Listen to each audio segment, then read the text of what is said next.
Mahanadi upcoming எபிசோடில் வந்து பார்த்திங்கன்னா, காவேரியை வீட்டில் இருக்கிறவங்க எல்லாருமே நல்லா வேலை வாங்குறாங்க. எல்லா வேலையும் அவளை மட்டுமே வந்து பண்ண சொல்கிறாங்க.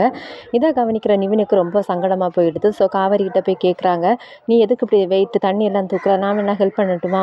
உன்னோட குழந்தையும் தானே நல்லதில்லை" அப்படின்னு சொல்கிறாங்க. ஸோ காவேரி சொல்கிறாங்க, "அப்படியெல்லாம் ஒன்றும் இல்லை, என்னோட குழந்தை சந்தோஷமாக ஆரோக்கியமாக தான் வயிற்றில் இருப்பா" அப்படிங்கிற மாதிரி காவேரி வந்து சொல்கிறாங்க. அதுக்கப்புறம் பார்த்திங்கன்னா எல்லாருமே வீட்டில் உட்காந்துருக்காங்க. அப்போ வந்து பார்த்திங்கன்னா கங்காவுக்கு வந்து குங்குமப்பூ வந்து பாலில் மிக்ஸ் பண்ணி கொடுக்குறாங்க. ஸோ அப்போ வந்து காவேரி 2 டம்ளரில் வந்து அந்த குங்குமப்பூவை வந்து போடுறாங்க. உடனே வந்து கங்காவோட அத்தை வந்து கேட்குறாங்க, "ஏன் உனக்கும் குடிக்கணும்னு ஆசையாக இருக்கா?" அப்படின்னு கேட்குறாங்க. உடனே காவேரியும் சந்தோஷத்தில் ஆமாம் அப்படின்னு தலையாட்டுறாங்க. உடனே கங்காவோட அத்தை வந்து சொல்லுவாங்க, "முதல்ல உங்க புருஷன் கூட போய் நல்லபடியாக வாழ்கிற வழியை பாரு, அதுக்கப்புறம் எல்லாம் நடக்கும்" அப்படிங்கிற மாதிரி நக்கல் பண்ணிட்டு சொல்கிறாங்க. அப்புறம் பார்த்தீங்கன்னா காவேரி தனியாக போய் உட்காந்துருக்காங்க. உட்காந்துட்டு வயித்துல கையை வச்சுட்டு, உன்னோட அப்பாவுக்கு மட்டும் தெரியட்டும், தெரிஞ்சால் கிலோ கணக்கில் வந்து வாங்கி கொடுப்பாரு குங்குமப்பூ" அப்படிங்கிற மாதிரி சந்தோஷமாக பேசிகிட்டு இருக்காங்க. பேசிகிட்டே அந்த பாலையும் குடிச்சிடுறாங்க. இதோட இந்த ப்ரோமோ முடிச்சிருக்காங்க. என்னோட சேனல் முதல் தடவை பார்க்குறவங்க மறக்காமல் சப்ஸ்கிரைப் பண்ணுங்கள்.